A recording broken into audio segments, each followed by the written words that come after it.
When I first walked into Data Flow Solutions 3 years ago, I thought I'd hit the jackpot.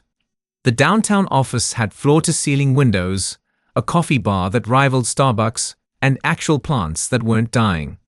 Coming from my previous job at a cramped insurance office, where the highlight was free stale donuts on Fridays, this felt like stepping into the future. My name is Jessica Martinez, and at 28, I was finally landing somewhere that seemed to value its employees. The company specialized in data analysis for healthcare systems, important work that actually helped people. The salary was decent, the benefits were solid, and during my interview, everyone seemed genuinely happy to be there. My direct supervisor was Amanda Chen, a brilliant senior analyst who'd been with the company for 5 years. She showed me the ropes with patience and humor, always willing to explain complex algorithms or share shortcuts she'd developed. Amanda had this way of making even the most mundane data cleaning feel like solving puzzles. Under her guidance, I quickly found my rhythm and started contributing to major projects. Then came the reorganization. Corporate decided our department needed fresh leadership and brought in Marcus Henderson as our new department manager. Marcus was 35, had an MEA from somewhere prestigious that he mentioned at least twice in his introduction meeting, and carried himself like he was destined for the C-suite. He had perfectly styled hair, shirts that probably cost more than my monthly grocery budget, and a handshake that lasted just long enough to feel uncomfortable. "I'm here to optimize our human capital and streamline our workflow processes," he announced during his first all-hands meeting, using enough buzzwords to fill a corporate bingo card. "We're going to implement some exciting new efficiency measures." Amanda and I exchanged glances. In our experience, efficiency measures usually meant more work for the same pay. Marcus spent his first week observing us, carrying a leather portfolio and taking notes. He'd hover behind our desks, watching us work with an intensity that made my skin crawl. When I'd turn around to ask if he needed something, he'd just smile and say, "Don't mind me, just learning the process." The first red flag came during week 2. Marcus called me into his office, a corner space with a view that Amanda's 5 years of service had never earned her. "Jessica, right?" he said, not looking up from his computer. "I've been reviewing your work, and I have some concerns." My stomach dropped. I'd been consistently meeting or exceeding all my targets. "What kind of concerns?" "Your methodology is unconventional. Amanda's been letting you take shortcuts that don't align with industry best practices." He finally looked at me, his expression serious. "I'm going to need you to start following the standardized procedures I'll be implementing." I tried to explain that Amanda's methods weren't shortcuts. They were improvements she developed that actually made our analysis more accurate and efficient. The healthcare systems we worked with had specifically praised our team's innovative approaches. Marcus held up a hand. "I appreciate your loyalty to Amanda, but she's not management material. That's why they brought me in. These innovations might seem clever, but they create liability issues. We need consistency and accountability." Something about the way he said Amanda's name made my chest tighten. This wasn't about methodology at all. Now, Marcus continued, sliding a thick binder across his desk. "Here are the new procedures. I'll need you to start implementing them immediately.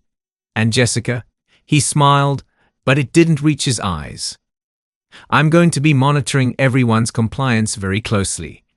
I'd hate for anyone to think they're above following proper protocols." I left his office with a binder clutched against my chest, feeling like I'd just been warned about something much bigger than data analysis procedures. Amanda was at her desk when I returned, and one look at my face told her everything. "He got to you too?" she asked quietly. "What do you mean too?" Amanda glanced around to make sure Marcus wasn't nearby, then leaned closer. "He called me in yesterday. Told me my informal leadership style is creating unclear hierarchies in the department. Said I needed to step back and let him handle all training and project assignments from now on." I felt a chill run down my spine. Amanda had been the heart of our team, the person everyone went to for help and guidance. She'd trained half the analysts in the company and had saved multiple projects from disaster with her expertise. "That's insane," I whispered. "You know more about these systems than anyone." That's what I told him. Amanda's voice was tight with controlled anger. He said knowledge isn't the same as leadership capability, and that the company had made their decision about who was qualified to lead. As if summoned by our conversation, Marcus appeared at the entrance to our cubicle area. He stood there for a moment, surveying his domain with the satisfied look of someone who'd just acquired something valuable. "Ladies," he said, approaching our desks, "I hope you're having a productive discussion about our new protocols." "Just reviewing the procedures," I said, forcing my voice to stay level. "Excellent. Amanda, I'll need to see you in my office in 10 minutes. We have some transition items to discuss." He turned to me. "Jessica, I want you to start working through Chapter 3 of the manual this afternoon. I'll be checking your progress before you leave today." After he walked away, Amanda and I sat in silence for a moment. The cheerful office atmosphere suddenly felt heavy and oppressive. "He's going to make our lives miserable," Amanda said quietly. I looked at the thick binder of new procedures, then at Amanda's worried face, and felt something harden in my chest. Maybe. But he doesn't know who he's dealing with. Within 2 weeks, Marcus had transformed our department from a collaborative team into what felt like a prison camp. The changes started small time-tracking software that monitored every minute of our computer activity, mandatory daily check-ins that turned into interrogation sessions, and approval processes for everything from accessing certain databases to taking bathroom breaks longer than 10 minutes. But it was the way he treated Amanda that really showed his true colors. Marcus systematically stripped away everything that had made Amanda effective. He reassigned her to basic data entry tasks that could have been done by an intern, redirected all her project emails to himself, and started requiring her to get approval for any communication with clients she'd been working with for years. "I need you to copy me on all correspondence," he told her during one of their daily meetings that I could hear through his thin office walls. "And I'll be reviewing your work product before anything goes to external stakeholders. We need to ensure message consistency." I watched Amanda's confidence slowly drain away. She'd go from being the person everyone turned to for help to sitting at her desk with busy work that didn't utilize even a fraction of her skills. The worst part was seeing her question herself.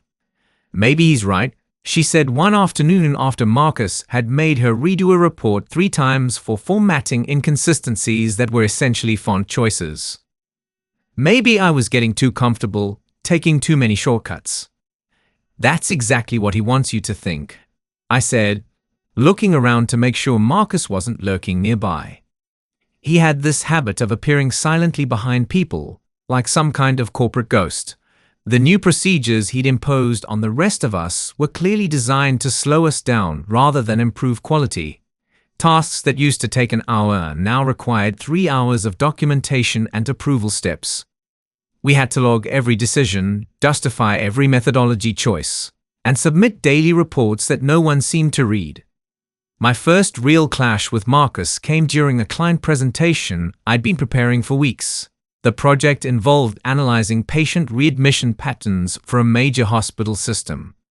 Complex work that required the kind of innovative approach Amanda had taught me. Marcus called me into his office the morning of the presentation, holding a printed copy of my analysis. "This won't work," he said without preamble. "What do you mean?" "I've triple-checked the methodology. The data is solid, and the conclusions are.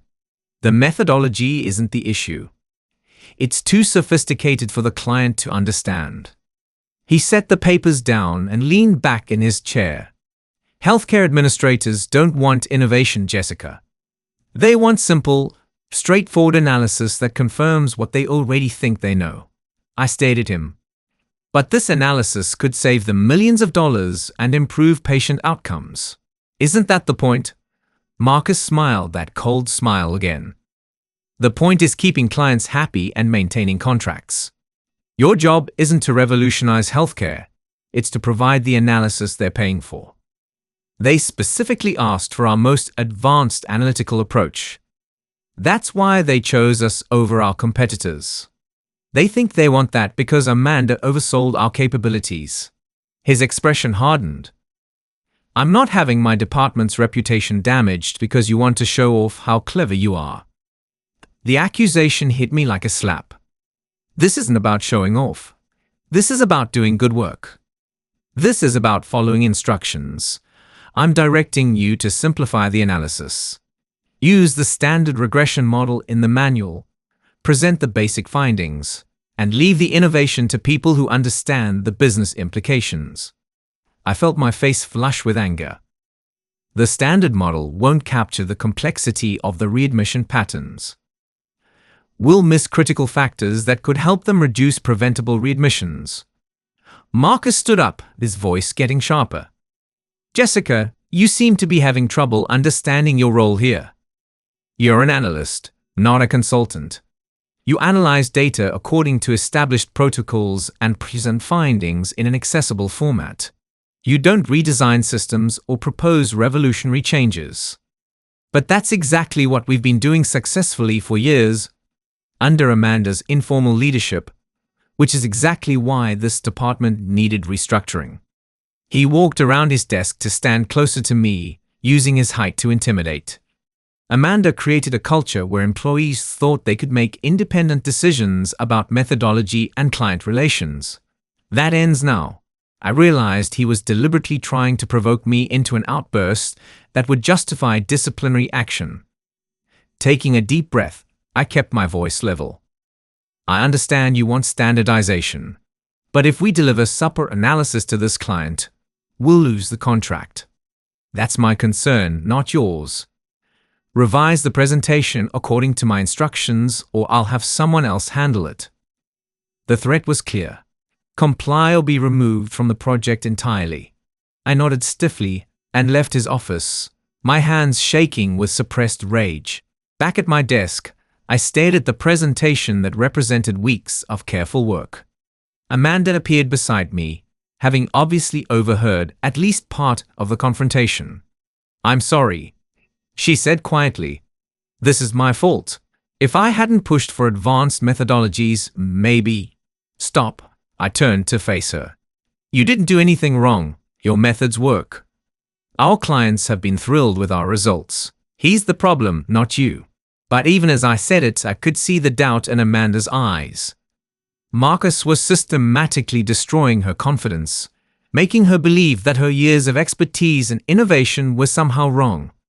I spent the rest of the day revising my presentation, stripping out every insight that made it valuable, reducing it to the kind of basic analysis that any entry-level consultant could produce.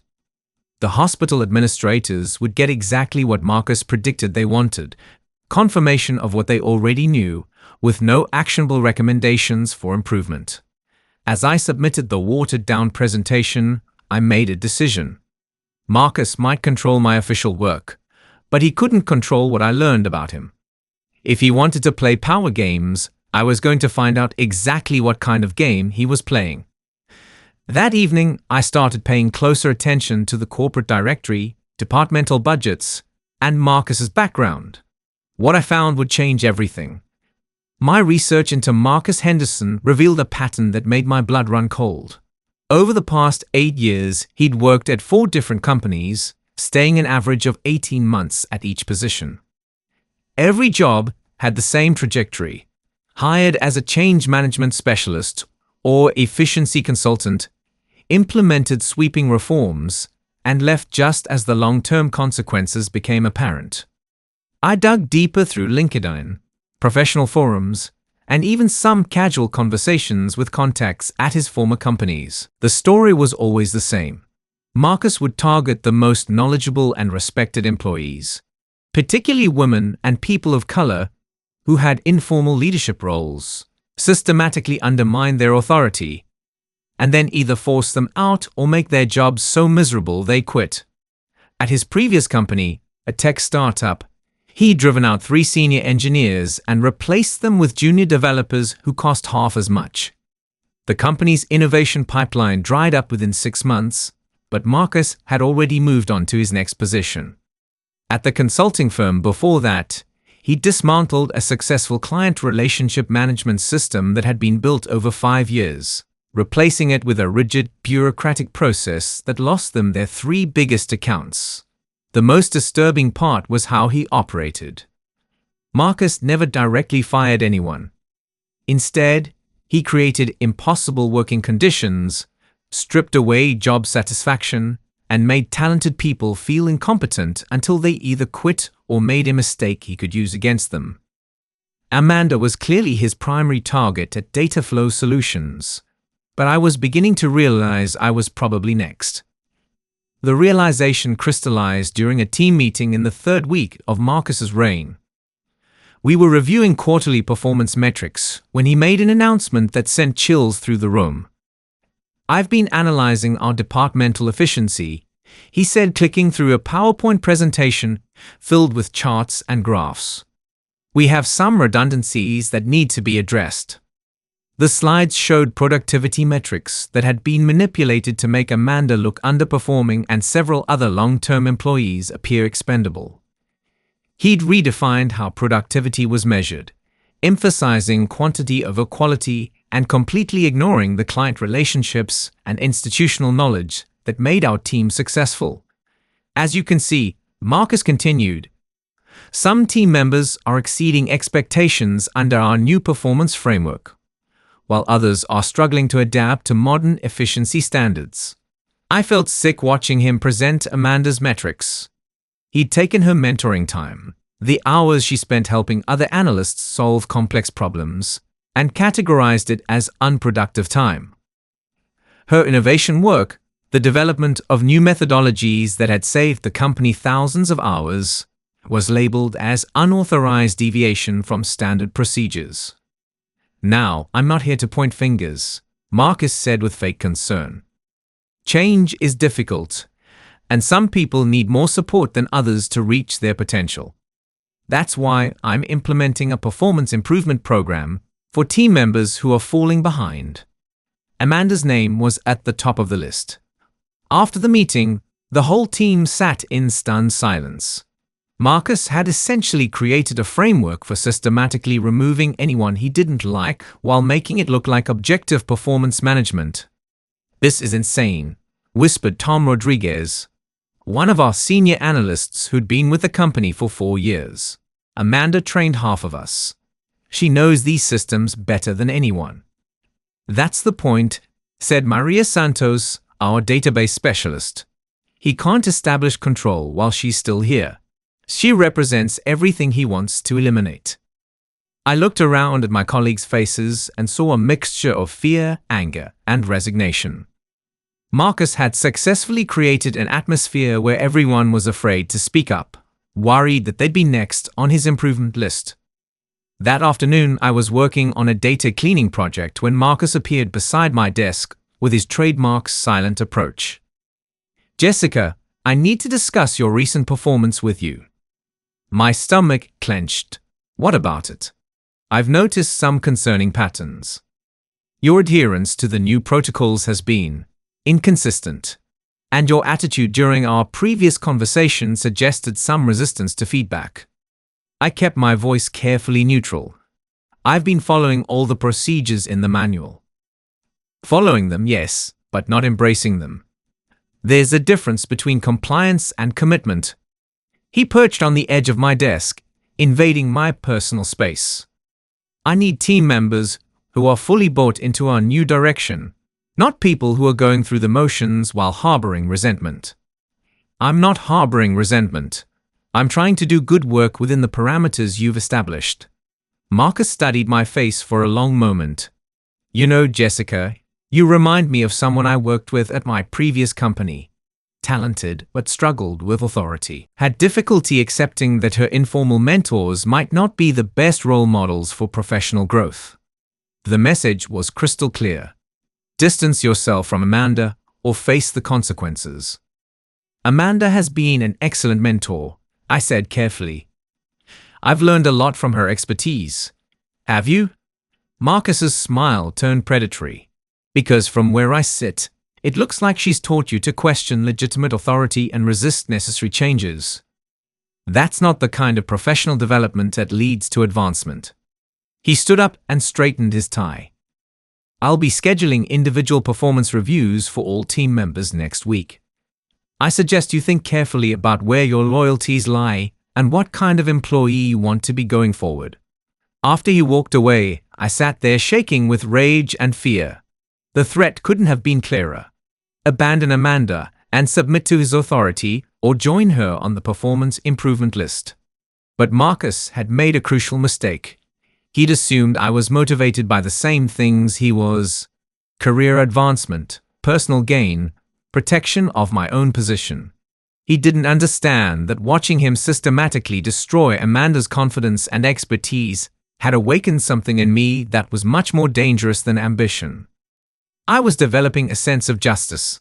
That evening, I started documenting everything. Every conversation, every changed procedure, every manipulated metric. I screenshotted emails, saved policy documents, and began building a timeline of Marcus's systematic dismantling of our department's effectiveness. I also started reaching out to contacts at his former companies, asking careful questions about their experiences with his management style. What I learned made me realize that Amanda and I weren't just dealing with a bad boss. We were dealing with someone who'd turned destroying careers into a profitable system. But systems can be understood. And once you understand a system, you can break it. Marcus's individual performance reviews began on a Monday morning that felt like the calm before a hurricane. He'd scheduled Amanda first, of course, and I watched her walk into his office with the resignation of someone heading to their own execution. The meeting lasted 2 hours. Through the thin walls, I could hear the rise and fall of voices, Marcus's measured tones contrasting with Amanda's increasingly strained responses. When she finally emerged, her face was pale and her hands were shaking. "What happened?" I asked when she sat down at her desk. Amanda stared at her computer screen for a long moment before answering. "He's putting me on a formal performance improvement plan. 60 days to meet a list of objectives that are..." She paused, searching for words. "They're designed to be impossible." She showed me the document Marcus had given her. The requirements were breathtaking in their calculated cruelty. Amanda had to complete her current workload while also demonstrating improved efficiency by finishing 25% more tasks per week. She was required to attend daily coaching sessions with Marcus, submit hourly progress reports, and get pre-approval for any communication with clients or colleagues. Most insidiously, she was forbidden from providing unsolicited guidance or training to other team members, effectively cutting her off from the mentoring relationships that had made her invaluable to the department. "It's like he wants me to fail," Amanda said quietly. "That's exactly what he wants," I replied. "This isn't about improvement. It's about creating a paper trail to justify firing you." Before Amanda could respond, Marcus appeared in our cubicle area. "Jessica, you're next." My performance review was a masterclass in psychological manipulation. Marcus started by acknowledging my technical skills and expressing confidence in my potential for growth. Then he slowly began dismantling my confidence with subtle criticisms and veiled threats. "Your work quality is generally acceptable," he said, making notes in a file. "But I have concerns about your judgment and professional maturity." "What kind of concerns?" "Your resistance to feedback, for one thing. A willingness to argue with management decisions suggests someone who may not be ready for increased responsibility." He looked up from his notes. "And your close association with employees who are struggling to meet current performance standards raises questions about your own commitment to excellence." There it was, the ultimatum wrapped in corporate speak. "Abandon Amanda or face consequences." I learned from experienced colleagues, I said carefully. I thought that was considered professional development. Marcus set down his pen and leaned back in his chair. There's a difference between learning from successful colleagues and enabling those who resist necessary changes. Amanda's struggling because she can't adapt to modern management practices. By continuing to seek her guidance, you're reinforcing outdated approaches that hold the entire team back. I felt something snap inside me. Amanda isn't struggling because she can't adapt. She's struggling because you've systematically stripped away everything that made her effective and then blamed her for the results. The words hung in the air between us like a thrown gauntlet. Marcus's expression didn't change, but I saw something cold and calculating flash in his eyes. That's a very serious accusation, Jessica, and exactly the kind of misguided loyalty I was referring to. He made another note in my file. I'm going to recommend that you also participate in our performance improvement program. It's clear that you need some guidance on appropriate workplace behavior and professional boundaries. My heart hammered against my ribs, but I kept my voice steady. I understand. I'm glad, because the alternative would be to question whether you're a good fit for this organization. He smiled his cold smile. We'll start your improvement plan next Monday. I trust you'll approach it with a more constructive attitude than you've shown today. Walking back to my desk felt like leaving a crime scene. Amanda took one look at my face and knew what had happened. The improvement plan? She asked. I nodded, not trusting my voice. I'm sorry, she said quietly. This is because of me. If you hadn't stood up for me... Stop. I sat down heavily in my chair. This was always going to happen. He planned to target both of us from the beginning. That afternoon brought the final blow. Marcus called an all-hands meeting to announce that the department was being reorganized for optimal efficiency. 3 positions were being eliminated: Amanda's senior analyst role, Tom's project coordinator position, and Maria's database specialist job.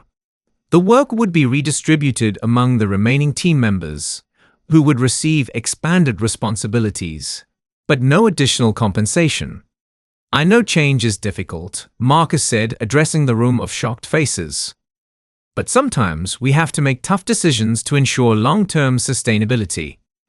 The employees affected by this restructuring will have 60 days to find new positions within the company or pursue external opportunities. It was a mass execution disguised as corporate restructuring. Marcus was eliminating everyone who had institutional knowledge, client relationships, or the capability to challenge his authority. He'd be left with junior analysts who were too scared and inexperienced to question his methods. After the meeting, Amanda sat at her desk staring at nothing. 5 years of building relationships, developing expertise, and creating value for the company had just been erased with a PowerPoint presentation. I can't believe this is happening, Tom said, his voice hollow. They're destroying everything we built. Not if I have anything to say about it, I said quietly. Amanda looked at me with a mixture of hope and disbelief. What can you do? He has all the power. I thought about the documentation I'd been building, the contacts I'd made at Marcus's former companies, and the pattern of destruction that had followed him throughout his career. He has power, but he's not as careful as he thinks he is. And he's done this before, which means there are people out there who know exactly what he's doing. I turned to face Amanda. How would you feel about fighting back? For the first time in weeks, I saw a spark of the old Amanda in her eyes. Tell me what you have in mind. That night, I stayed up until 3 a.m. putting together a comprehensive file on Marcus Henderson. Employment history, testimonials from former colleagues, documentation of his systematic targeting of experienced employees, and evidence of the performance manipulation he'd used to justify the restructuring. But I knew that evidence alone wouldn't be enough. Marcus was protected by corporate hierarchy and his carefully constructed image as an efficiency expert. To take him down, I'd need to expose him in a way that made denial impossible. I'd need to turn his own system against him. The next morning, I walked into the office with a plan that would either save our department or get me fired. Probably both. But watching Amanda pack up 5 years of her professional life had convinced me that some things were worth the risk. My first stop was HR, where I requested a meeting with Director Sarah Williams under the pretense of discussing my performance improvement plan. Sarah was a competent professional who'd always been fair in her dealings with employees, but she was also cautious about challenging management decisions without solid evidence. I wanted to discuss some concerns about the recent departmental changes, I said, settling into her office. Sarah nodded diplomatically. Change is always difficult. But Marcus came highly recommended, and his efficiency improvements have impressed senior management. What specific improvements? I asked. Because our client satisfaction scores have dropped 15% since he started, and we're behind schedule on 3 major projects. Sarah frowned. I wasn't aware of any client satisfaction issues. I pulled out my first piece of evidence, a folder containing client feedback emails and project status reports that I'd carefully compiled. These are from the past month. Our clients are frustrated with the delays and the simplified analysis they're receiving. We've had 2 contract renewal meetings postponed because the clients want to reassess their needs. As Sarah reviewed the documents, I could see her concern growing. The feedback was consistently negative, with clients specifically mentioning that our work had become generic and lacking the innovative insights they'd come to expect from data flow. This is troubling, Sarah admitted. But Marcus's productivity reports show that departmental efficiency has improved significantly. That's because he's changed how productivity is measured, I said, pulling out my second folder. He's counting quantity over quality, and he's eliminated time spent on client consultation and methodology development from the productivity calculations. I showed her the side-by-side comparison I'd prepared. Under the old metrics, our team was highly productive and effective. Under Marcus's new system, the same work appeared inefficient because it didn't fit his narrow definition of billable activities. Moreover, I continued, the 3 employees being laid off represent over 15 years of combined institutional knowledge and client relationships. Eliminating their positions might look efficient on paper, but it's going to cost us millions in lost contracts and knowledge gaps. Sarah was quiet for a long moment, studying the documents. These are serious concerns, Jessica. But they don't necessarily indicate misconduct on Marcus's part. He was hired to optimize the department, and organizational changes are part of that process. I had anticipated this response. What if I told you that Marcus has followed this exact same pattern at his 4 previous companies, and that each time, the long-term results have been disastrous? I opened my 3rd folder, the one that had taken me weeks to compile. Testimonials from employees at Marcus's former companies, news articles about organizational failures that followed his tenure, and a detailed timeline showing his career pattern of joining companies, eliminating experienced staff, and leaving just before the consequences became apparent. At TechFlow Solutions, he laid off their entire senior engineering team and replaced them with junior developers, I said, handing her a printout of a tech industry article. 6 months later, their flagship product failed catastrophically because no one understood the legacy codebase. The company lost 60% of its value and had to be acquired by a competitor. Sarah's eyes widened as she read. I continued with example after example. Companies that had thrived before Marcus's arrival and struggled or failed after his departure. At Morrison Consulting, he eliminated their client relationship management team and replaced personal service with automated systems. They lost their 3 biggest clients within 8 months.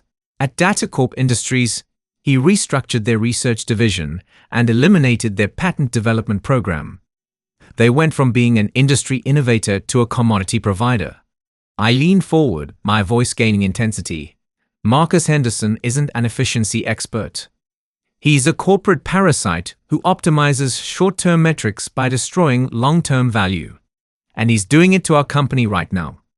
Sarah sat back in her chair, looking overwhelmed by the volume of evidence. This is extensive research, Jessica. But even if these patterns exist, proving intentional misconduct would be extremely difficult. I'm not asking you to prove misconduct. I said, I'm asking you to look at the results. Our clients are unhappy. Our productivity is actually declining when measured properly. and we're about to lose our most experienced employees. Whether Marcus is incompetent or malicious, the outcome is the same. Before Sarah could respond, I played my final card. And there's one more thing you should know.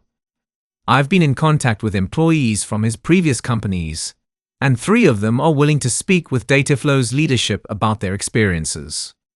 They're concerned that Marcus is following the same destructive pattern here. That got her attention. External witnesses willing to go on record represented a completely different level of credibility. What exactly are you proposing? Sarah asked. A genuine performance review of Marcus's impact on the department. Not his metrics, but actual results.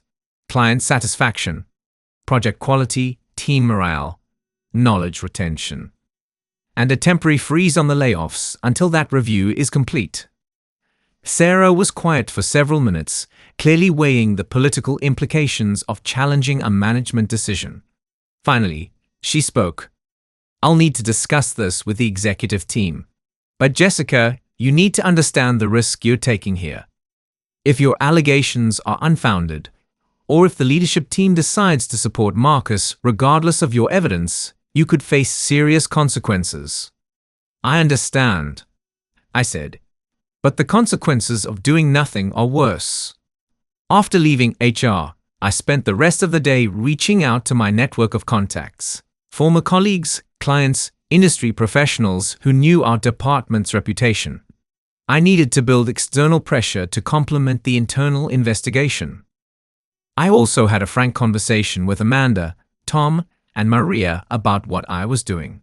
They deserved to know that I was essentially betting their jobs on my ability to expose Marcus's pattern of destruction. Are you sure about this? Amanda asked. If it backfires, he'll destroy you. He's already planning to destroy me, I said. The only question is whether I go down fighting or go down quietly. That evening, I got a call from one of my contacts at TechFlow Solutions, Janet Kim, a former senior engineer who'd been laid off during Marcus's tenure there. I heard you're dealing with Marcus Henderson, she said without preamble. I've been waiting 3 years for someone to finally call him out. Would you be willing to speak with my company's executives? Absolutely. And I can put you in touch with 4 other people who worked under him at different companies. We've all been watching his career, hoping someone would eventually stop him. As I hung up the phone, I realized that Marcus had made a crucial error. He'd assumed that the people he'd destroyed would simply disappear, lick their wounds privately, and never speak up. He hadn't counted on the possibility that his victims might someday unite against him. The next morning, I submitted a formal complaint to the executive team, backed by documentation, external witnesses, and a detailed analysis of Marcus's impact on departmental performance. I also sent copies to the company's board of directors and our major clients, framing it as a proactive effort to address concerns about service quality. Marcus was about to discover that systematic destruction leaves systematic evidence, and that evidence was about to bury him. The executive team's response came faster than I'd expected.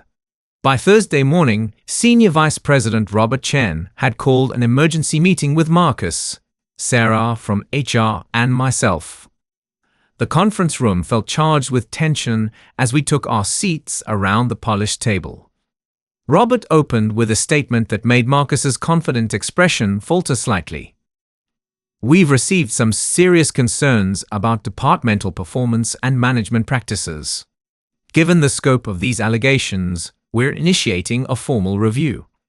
Marcus straightened in his chair, his MBA-trained composure intact. I welcome any review of my performance. I'm confident that the metrics will show significant improvement in departmental efficiency since my arrival. That's exactly what we need to examine, Robert said, sliding a folder across the table. Because the metrics you've been reporting don't align with the feedback we're receiving from clients. I watched Marcus's face as he opened the folder. Inside were the client complaints I'd compiled, along with several new ones that had apparently come in directly to the executive team. His jaw tightened almost imperceptibly. I'm sure there are always adjustment periods when implementing new systems, Marcus said smoothly. Some clients resist change initially, but they typically adapt once they see the improved consistency and reliability. Robert leaned forward. Mr. Henderson, we have 3 clients threatening to terminate their contracts. They're specifically citing a decline in analytical sophistication and loss of the consultative relationship they valued. How do you explain that? Client expectations sometimes exceed realistic service parameters, Marcus replied, falling back on corporate jargon. My role is to align service delivery with sustainable business practices, not to chase unrealistic demands that compromise operational efficiency. Sarah jumped in. We've also received multiple internal complaints about management practices and employee morale issues. Marcus's mask slipped slightly. Employee resistance to change is predictable. Some team members have struggled to adapt to professional standards after years of informal management. That's why we implemented performance improvement programs. Performance improvement programs that coincidentally target your most experienced employees. I said, unable to keep quiet any longer. Marcus turned to me with barely controlled anger. Jessica, your pattern of insubordination and resistance to feedback is well documented. This review should focus on objective metrics, not personal grievances from underperforming employees. Robert held up a hand before I could respond. Actually, the review will focus on comprehensive performance analysis. We're bringing in an external consulting firm to evaluate departmental effectiveness, client satisfaction, and management practices. The color drained from Marcus's face. External consultants meant outside scrutiny that he couldn't control or manipulate. Furthermore, Robert continued, we're freezing all personnel changes pending the review's completion. The proposed layoffs are on hold indefinitely. Sir, with respect, that decision undermines the efficiency improvements we've worked hard to implement, Marcus said, his voice strained. Delaying necessary restructuring will compromise our competitive position. Then you'll have an opportunity to demonstrate that during the review process, Robert replied. The consulting team will interview all department members, analyze actual productivity and quality metrics, and review client feedback over the past 6 months. As the meeting concluded, Marcus shot me a look of pure hatred. He knew exactly who had triggered this review, and I could see him already calculating his response. That afternoon, the announced external review sent shockwaves through the office. Word spread quickly that the layoffs were on hold and that consultants would be interviewing everyone about their experiences under Marcus's management. You actually did it, Amanda said, finding me at my desk. They're taking it seriously. This is just the beginning, I warned. Marcus isn't going to go down without a fight, and he's going to come after anyone he thinks betrayed him. I was right. Over the next week, Marcus launched a campaign of retaliation that was breathtaking in its pettiness and cruelty. He scheduled mandatory coaching sessions with Amanda and me that were actually interrogation sessions designed to catch us in contradictions or force us to admit wrongdoing. He assigned us impossible deadlines and then documented our failures to meet them. He started copying our emails to HR with notes about concerning communication patterns and resistance to feedback. Most insidiously, he began spreading rumors about our competence and professionalism to other departments. I discovered this when Lissa Park from the marketing team pulled me aside during lunch. I heard you were having some performance issues, she said with genuine concern. Marcus mentioned that your department has been struggling with quality control and that some people are having trouble adapting to professional standards. I felt my stomach drop. Marcus was poisoning the well, trying to discredit us before the external review could begin. He was also covering his tracks, creating a narrative where any negative feedback about his management could be dismissed as sour grapes from problem employees. But Marcus made a critical error. In his desperation to discredit us, he pushed too hard and too fast. The breaking point came when he called me into his office for what he termed a critical performance discussion. He'd prepared a stack of documents that allegedly showed patterns of insubordination, poor work quality, and unprofessional behavior. Jessica, "I've been reviewing your recent performance, and I'm afraid we have serious problems," he said, spreading the papers across his desk like evidence in a trial. "Your attitude has become increasingly disruptive, and your work quality has declined significantly since our previous discussions." I looked at the documents he was showing me and felt my anger crystallize into something cold and focused. They were fabrications, emails taken out of context, work samples that had been altered, and performance metrics that had been manipulated to make me look incompetent. "These documents don't accurately represent my work," I said carefully. "Are you questioning my assessment?" Marcus leaned back in his chair with satisfaction. "Because that's exactly the kind of defensive response that confirms my concerns about your professional maturity. I'm questioning the accuracy of information that contradicts the original files I have copies of." Marcus's expression faltered slightly. He hadn't expected me to have backups. "I think there may be some confusion about the documentation," he said, trying to recover. "The important thing is addressing these performance issues before they impact your future with the company." "What kind of impact are you suggesting?"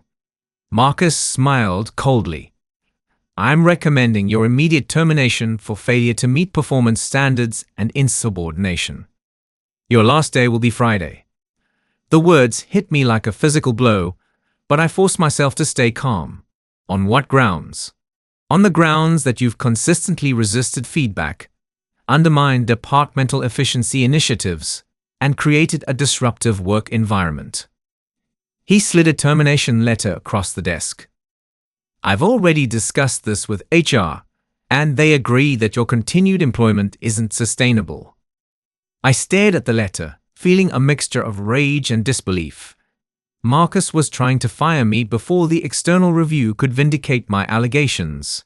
It was a desperate move, but potentially effective if I didn't handle it carefully.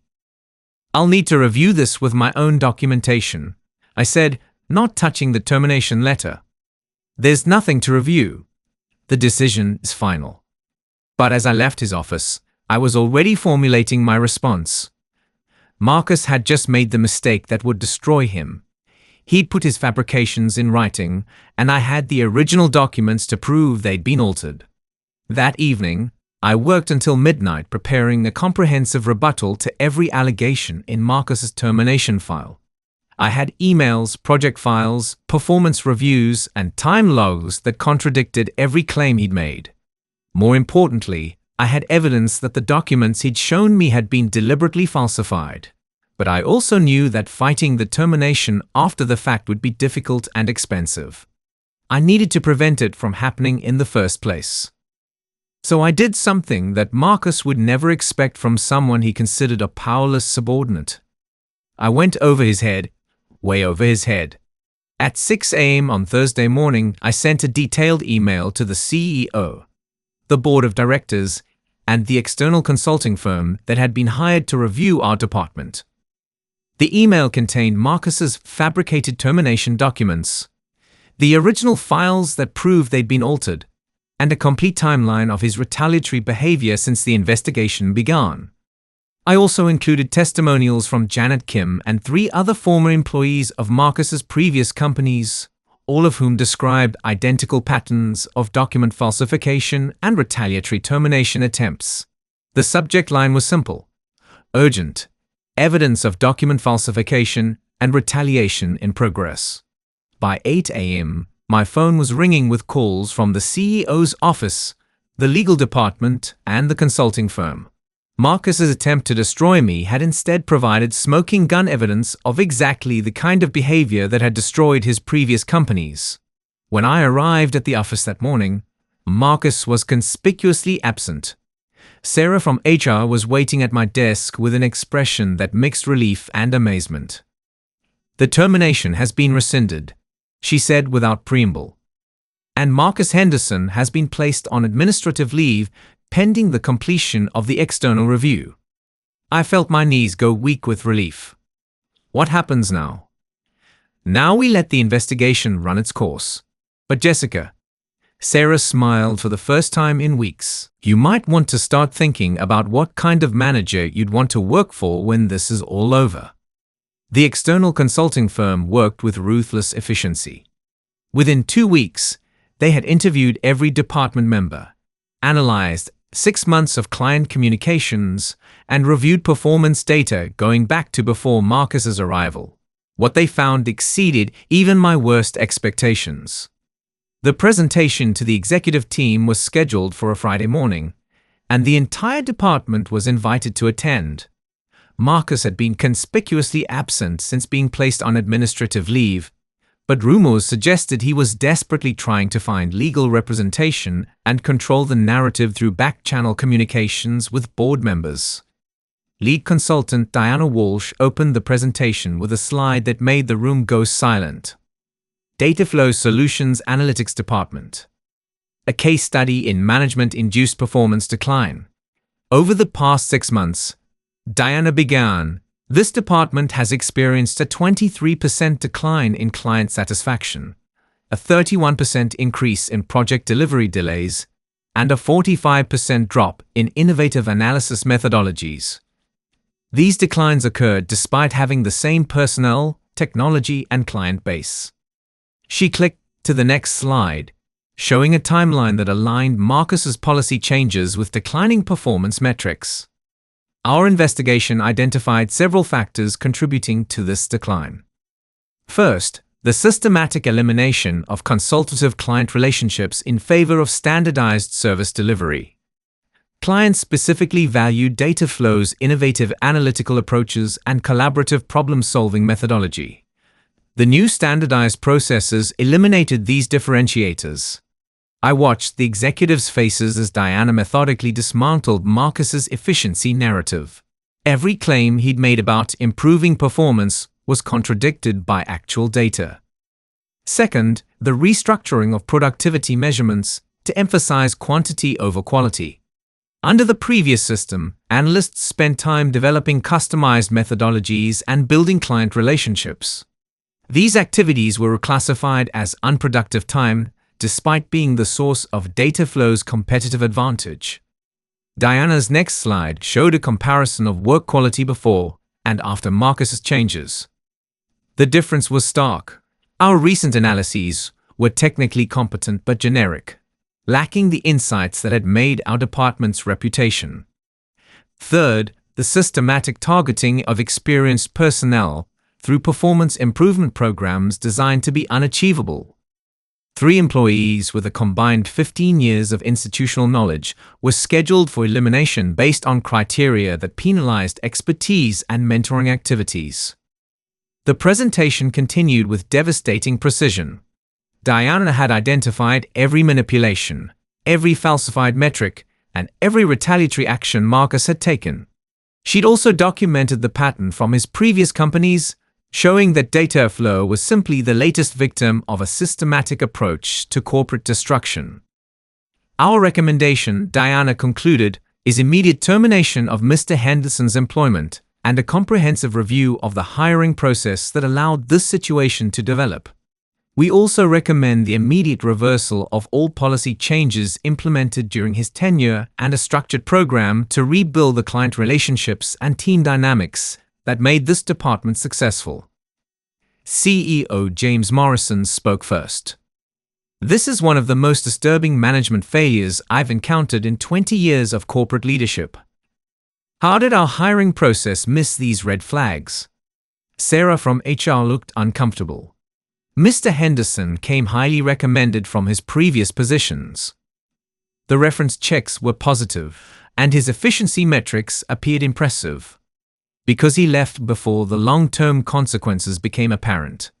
Diana interjected. And because the references came from upper management who benefited from short-term cost savings without understanding the operational damage. Morrison turned to address the department. I want to personally apologize to each of you for what you've endured. This company failed in its responsibility to provide competent leadership and a professional work environment. He paused, looking directly at Amanda. Amanda Chen, I understand you were the informal leader of this team before the reorganization. Would you be interested in the permanent department manager position? Amanda's eyes filled with tears. Yes, absolutely. And Jessica Martinez, Morrison continued, your courage in documenting and reporting this situation prevented significant long-term damage to the company. We'd like to discuss a promotion to senior analyst and a role in rebuilding our client relationships. I felt a wave of emotion wash over me. After months of feeling powerless and targeted, the vindication was almost overwhelming. But the most satisfying moment came when Morrison addressed Marcus's fate. Mr. Henderson's employment is terminated immediately for cause. We're also conducting a legal review of his actions to determine if criminal charges are warranted for document falsification and fraud. After the meeting, the department gathered in our work area for the first time in months without fear or tension. Tom, Maria, and Amanda's positions were immediately reinstated, and the toxic policies that had made our lives miserable were officially rescinded. I can't believe it's actually over, Amanda said, her voice shaky with relief. It's not just over, I replied, looking around at my colleagues' faces. It's better than it was before. Now everyone knows what to watch for. That afternoon, I got a call from Janet Kim, the engineer from TechFlow Solutions who had provided testimony about Marcus's previous destructive behavior. I heard the news, she said with evident satisfaction. He's finally been held accountable. What happens to people like him? I asked. Do they just move on to another company? Not this time, Janet replied. Word is spreading through professional networks. The consulting firm's report is being shared with industry contacts as a case study in management failure. His pattern is finally documented and public. She paused. You did something that none of us at his previous companies managed to do. You stopped him before he could completely destroy what you'd built. And you created a record that will protect other companies from making the same mistake. That evening, as I cleaned out the files of documentation I'd built to expose Marcus, I found the original note I'd written to myself on the day he first threatened me. He has power, but he's not as careful as he thinks he is. I was right. Marcus's arrogance and systematic approach to destruction had created the very evidence trail that brought him down. His need to document and justify every manipulative action had provided a roadmap for exposing his methods. But more importantly, I'd learned something about power that Marcus never understood. Real power doesn't come from the ability to destroy others. It comes from the courage to stand up when destruction is happening. Even when you're afraid. Even when the odds seem impossible. Marcus Henderson had built his career on the assumption that good people would stay quiet, that they'd prioritize their own safety over fighting for what's right. He was wrong about that, and it cost him everything. 6 months later, our department had not only recovered, but was thriving beyond its previous levels. Amanda's leadership style, collaborative, innovative, and focused on developing people rather than controlling them, had created an environment where everyone performed at their best. The clients Marcus had nearly driven away returned with renewed contracts and referrals. Our innovative methodologies were being highlighted in industry publications as examples of cutting-edge healthcare analytics. The team that Marcus had tried to destroy was now being recognized as one of the most effective departments in the company.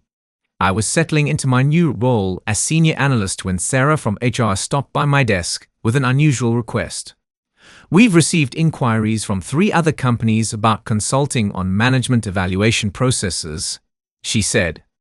Apparently, your documentation methods and the external review framework we used have gained attention in the business community.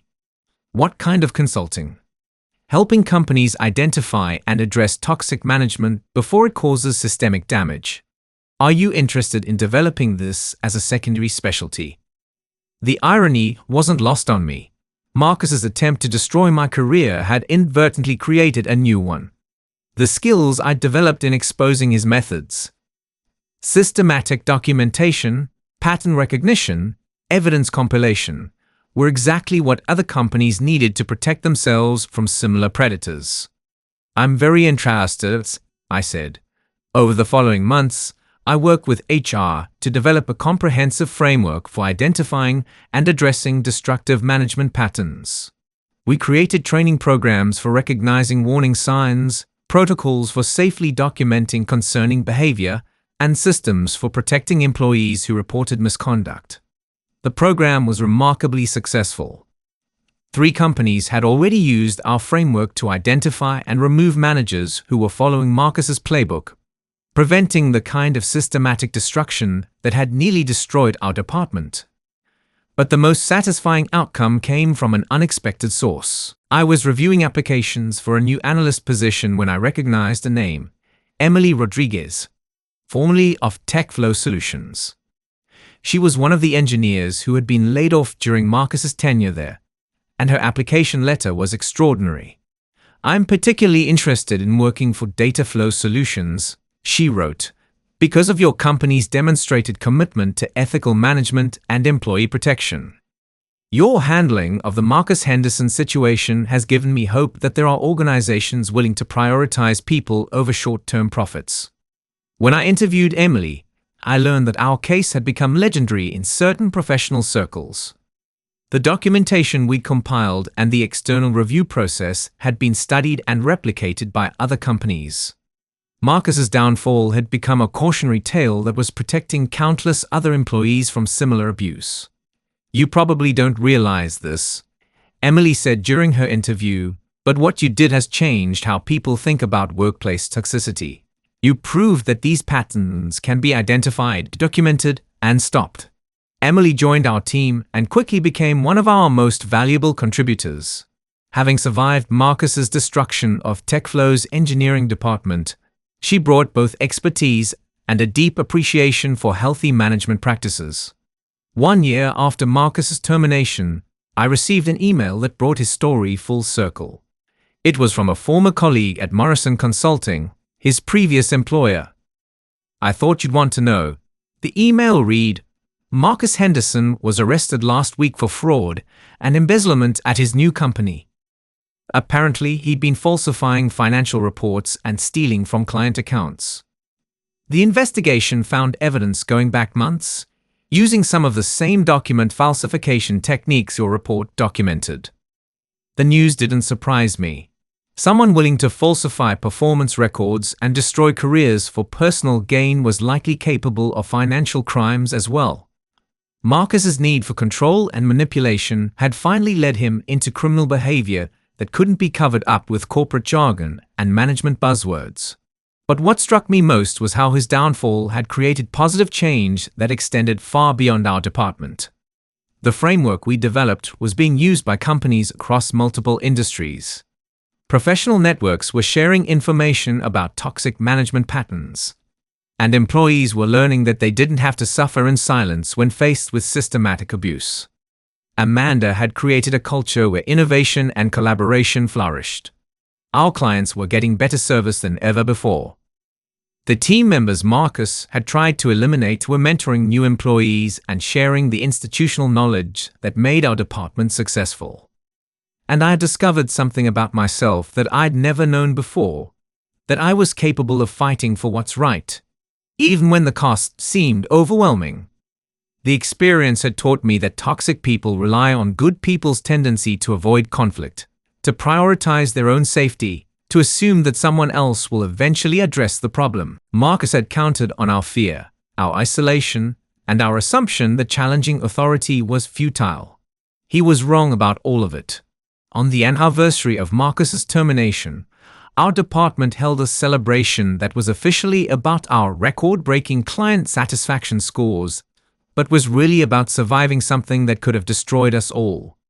As I looked around at my colleagues, Amanda thriving in her leadership role, Tom and Maria contributing their expertise to innovative projects, new team members like Emily bringing fresh perspectives, I realized that we hadn't just survived Marcus Henderson. We'd become stronger because of him. Not because of anything he'd done, but because of how we'd chosen to respond.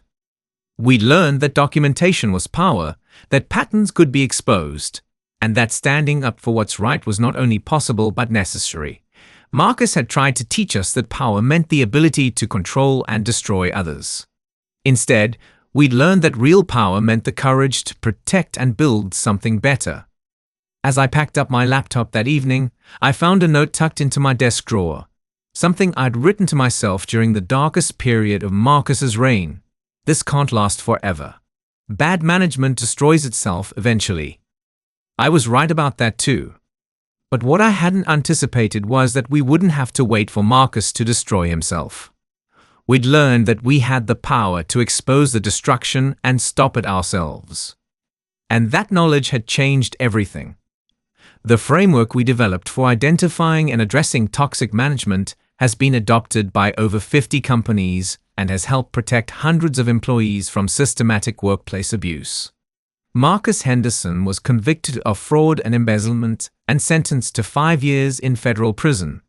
Amanda Chen was promoted to Vice President of Analytics and is now one of the most respected leaders in the healthcare data industry. Sometimes the best revenge isn't revenge at all. Sometimes it's building something so much better that the person who tried to destroy you becomes completely irrelevant.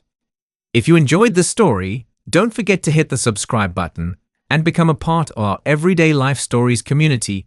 Where are you watching from? Drop a comment below. We love hearing from our amazing viewers around the world.